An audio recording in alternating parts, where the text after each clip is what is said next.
Patayong sa kasyam ka buwan nga bata human kinigingong natuwad sa balde nga puno og tubig nga mohinungdan sa kamatayon.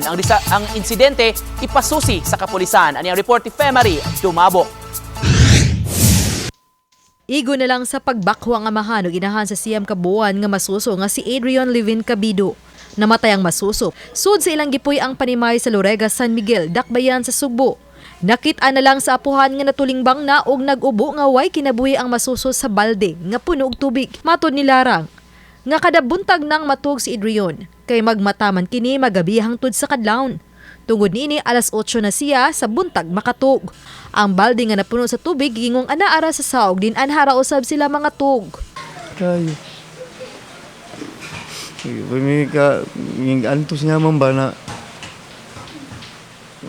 gigantos niya na wala may kakita ba na naunsa siya. Wala ko di trabaho pa kay tungod nila magbantay ko.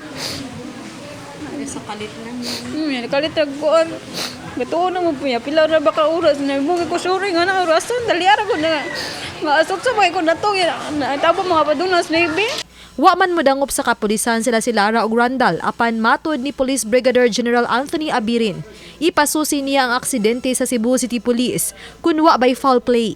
Uban ni Cleofer Lumayag, Femari Dumabok.